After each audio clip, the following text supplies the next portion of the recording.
तो कैसे हैं आप लोग? मेरा नाम है रिडम बैलिक और आप देख रहे हैं बैलिक रोबोटिक्स।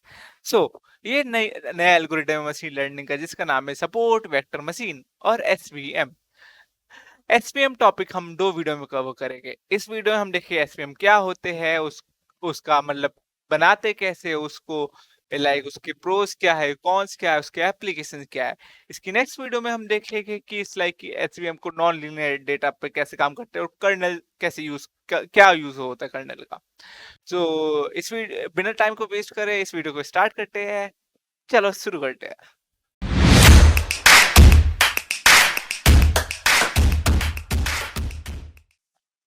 ओके, ठीक है। SVM support vector machine. अब सबसे पहले आता है कि एसवीएम होता क्या है, सपोर्ट वेक्टर मशीन क्या मतलब। ये देखो, सबसे पहले तो ये एक सुपरवाइज लर्निंग का पार्ट है। उसके बाद ये सबसे ज्यादा यूज करते हैं हम क्लासिफिकेशन के लिए, कभी कभी हम रिग्रेशन के लिए यूज कर सकते हैं इसे, ठीक है। सुपरवाइज लर्निंग क्या होती है मैं तुम्हें 1000 बार बता चुका हूँ। सुपरवाइज में हमें लेबल डेटा होता है कि देखो ये फोटो से ये है एप्पल, ये एप्पल नहीं है। तो हम ये सारे इनपुट रो डेटा एक मॉडल को देते हैं। अब वो मॉडल ट्रेन होता है, फिर हम उसे इनपुट देते हैं, अरे भैया ये हरे रंग की चीज क्या एप्पल है।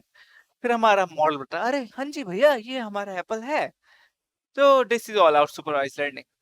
तो हमारा एसवीएम भी एक सुपरवाइज लर्निंग का पार्ट है। अब कहोगे भैया एसवीएम सपोर्ट वेक्टर मशीन क्या बड़ा है ये सपोर्ट वेक्टर मशीन। सबसे पहले वेक्टर वेक्टर क्या होते हैं। पाइथन में जब हमने नंपाई एरे या नॉर्मल एरे पढ़ा था तब भी पता था कि हमें स्केलर वेक्टर क्या होता है। 11वीं 12वीं कक्षा में भी पढ़ा था स्केलर वेक्टर क्या होता है। और अगर तुमने डीप लर्निंग का रीडो टेंसर भी करा होगा, तुमने 2 डायमेंशनल टेंसर को हम कहते हैं वेक्टर। तो एग्जांपल है वेक्टर का x इक्वल टू 170,65। अगर x इक्वल टू 170 बोलो तो ये हो गया हमारा स्केलर, बट 170,65 हो गया वेक्टर। और हम एसवीएम में यूज करते हैं वेक्टर्स बस। सपोर्ट वेक्टर क्या होता है, support vector refer to support vector, मतलब सपोर्ट कुछ नहीं होता इन जनरल, सपोर्ट वेक्टर पूरा बोलते हैं, ठीक है। सपोर्ट वेक्टर सपोर्ट बताता है इसमें कि क्या उसकी बाउंड्री है, क्या उसका पोजीशन है, ठीक है। अब सपोर्ट वेक्टर, ठीक है, 2 चीज है ना इसमें सपोर्ट वेक्टर। इसमें एक चीज बताएगी उसकी वैल्यू, एक चीज बताएगी उसकी बाउंड्री और उसकी जगह, ठीक है। अब आएगा मशीन। मशीन कुछ नहीं होता है, machine is like machine learning model है। मशीन का क्या मतलब है, एल्गोरिदम और एआई, ठीक है। तो सपोर्ट वेक्टर मशीन मतलब हमारे पास support vector as a data points और एक मशीन एक एल्गोरिदम है। तो सपोर्ट वेक्टर मशीन का मतलब है कि एक ऐसा एल्गोरिदम जिसमें हमारे पे सपोर्ट वेक्टर आएंगे, उसको अपना एल्गोरिदम लगा के हम आउटपुट दे देंगे, ठीक है। ये है लाइक एसवीएम से काम करता है कि बाउंड्रीज बना देता है क्लासिफाई करने के लिए। बेसिकली ऐसा दिखता नहीं है, कैसे दिखता है चलो आओ देखते हैं। तो ये ऐसा होता है, सिंपल यही है एसवीएम, जहां तक कोई कॉम्प्लिकेशन नहीं है, ठीक है। हमारे पे ये सपोर्ट वेक्टर्स है, अलग अलग पॉइंट्स है, लाइक ये ब्लू है और ये ग्रीन सपोर्ट वेक्टर्स है, ठीक है। डेटा को हम सपोर्ट वेक्टर्स कहेंगे। अब इसमें हमारा जो एसवीएम क्या करेगा, एक हाइपर प्लेन बनाएगा। हाइपर प्लेन होता है बीच वाली लाइन, ठीक है। एक बीच की लाइन ऐसे लकीर खींच देगा, इस लकीर के इधर आएगा हरा और इधर आएगा नीला। अब ये लकीर के साइड में 2 और लकीरें खींचेगा जिसको हम कहते हैं मार्जिन, ठीक है। इसको और इसको, ये वाली जो होगी ये इस नील सपोर्ट वेक्टर की लाइन पे होगी। ये थोड़ा सा यहाँ जा रहा है बट ये उधर ही होता है, ठीक है, टच हो रहा है। और ये वाला ग्रीन पे टच होगा। और हमारा एचवीएम क्या करना चाहेगा, हमारा एचवीएम जो इस मार्जिन है ना, ये टोटल मार्जिन जितनी लेंथ है इसकी मार्जिन की, उसको मैक्सिमाइज करना चाहेगा, ठीक है। अब तुम कहोगे भैया चलो आपने बता दिया कि बीच में से हाइपरप्लेन जा रही है, उसके बीच में लाइन है, ठीक है, और उस लाइन को मैक्सिमाइज करना चाह रहे हैं। पर भैया सीधी लाइन भी तो हो सकती है, टेढ़ी क्यों बना रखी है यहाँ पे। तो यार देखो, तुम कह रहे हो कि तुम्हारा ऐसा कुछ हो। अब इसमें देखो परफेक्ट है, सपोर्ट वेक्टर टच हो रहा है, इसमें भी पिंक का भी सपोर्ट वेक्टर टच हो रहा है, बीच में से हाइपरप्लेन जा रही है, एक मोटी सी मार्जिन बन रखी है। बट अगर मैं इसको टेढ़ा करूँ तो क्या होगा, तो जस्ट इसको थोड़ा थोड़ा थोड़ा थोड़ा थोड़ा थोड़ा रोटेट करो। देखो अब ये जगह दिख रही है खाली। अब हमारा क्या था, हमारा सपोर्ट वेक्टर जितना मार्जिन बड़ा हो सके उतना हो सकता है। अब देखो ये दिख रहा है, कनेक्ट हो रखा है और मार्जिन है चौड़ी, इसकी मार्जिन छोटी थी।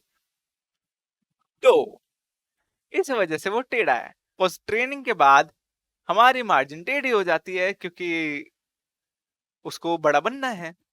सिंपल। इसमें क्या रॉकेट साइंस है? ये आई होप समझ में आया होगा। तो आज की वीडियो के लिए एसवीएम में बस इतना ही था। अब हम पढ़े कुछ प्रोस एंड कॉन्स। एक तो ये हाई डायमेंशनल स्पेस के लिए इफेक्टिव होता है। अब तुमको यार हाई डायमेंशनल स्पेस का चाहिए क्या? तो हाई डायमेंशनल स्पेस कहाँ से आया कि हम कर्नल वाली वीडियो में देखें इसके पार्ट सेकंड में। ऐसे ही चूजिंग द राइट कर्नल ये भी हम करने वाले में देखें। बाकी दो दो पढ़ लेते हैं, ठीक है। ये वर्क करता है जब हमारे फीचर्स बहुत ज्यादा हो तो सैंपल कम होते हैं। लाइक मैं कहूँ कि मेरे पे है 10 सैंपल और उसके फीचर है 50। अब आओगे कहोगे भैया जी आप ही ने पढ़ाया था। अगर हमारे फीचर्स बहुत ज्यादा होते तो ये ओवरफिट कर जाता है, right. But SVM generally overfit नहीं करता है, यही इसकी सबसे बड़ा बेनिफिट है। सेकंड, ये वेक्टर्स में काम करता है और vectors are fast, that why ये मेमोरी एफिशिएंट होते हैं और फास्टर होते हैं। मेमोरी एफिशिएंट लाइक वेक्टर जो यूज कर रहे हैं वही सपोर्ट वेक्टर है तो स्टोरेज में कम यूज होगा। कौन? अगर तुम्हारा डेटा सेट बहुत बड़ा है एसवीएम मोस्टली फेल कर जाएगा। तो ये छोटा इसलिए स्कूल प्रोजेक्ट वगैरह में या स्पैम डिटेक्शन वगैरह छोटे मॉडल्स में यूज कर सकते हैं। सेकंड, ये वहां यूज नहीं कर सकते जहां पे ओवरलैप कर रहा है। अब देखो अगर ये पीले वाले पिंक वाला ऊपर ऊपर होगा तो कैसे, ऑल्डो मैं तुम्हें सिखा सकता हूँ वो कैसे कर सकते हैं हम, ठीक है। पर अगर ये बहुत ज्यादा ओवरलैप हो रहा है तो हम कर ही नहीं सकते एसवीएम यूज। तो ये बस प्रो और कॉन थे। अब आएगा एप्लीकेशन। तो ये कुछ एप्लीकेशन है कि text classification, image classification, bio informatics. Text classification में कि यार ईमेल स्पैम है या नहीं है, जैसे एयरटेल का चला आजकल। इमेज क्लासिफिकेशन के लाइक 1 है, 2 है, 3 है, 4 है, कुत्ता है, बिल्ली है। बायो इन्फॉर्मेटिक्स में आता है प्रोटीन क्लासिफिकेशन कि ये प्रोटीन की स्ट्रक्चर किस चीज का है। तो आई होप इस वीडियो में तुम्हें समझ में आया होगा कि एचवीएम क्या होता है, कैसा उसका स्ट्रक्चर होता है, हम कहाँ का यूज कर सकते हैं, कहाँ का नहीं कर सकते, क्या उसके प्रोज है, क्या उसके कॉन्स है और क्या क्या उसके एप्लीकेशंस है। तो आज की वीडियो के लिए बस इतना ही। हम अगली वीडियो में जानेंगे कि कर्नल क्या होते हैं और नॉन लीनियरिटी क्या होती है और नॉन लीनियर एसवीएम्स कैसे बना सकते हैं और क्या बोलते हैं। उसकी अगली वीडियो में हम इन सबको कोड करके देखेंगे भैया पाइथन में करे कैसे, समझा तो दे ही गया। तो आज की वीडियो के लिए बस इतना ही, मिलते हैं अगली वीडियो में, तब तक के लिए बाय बाय।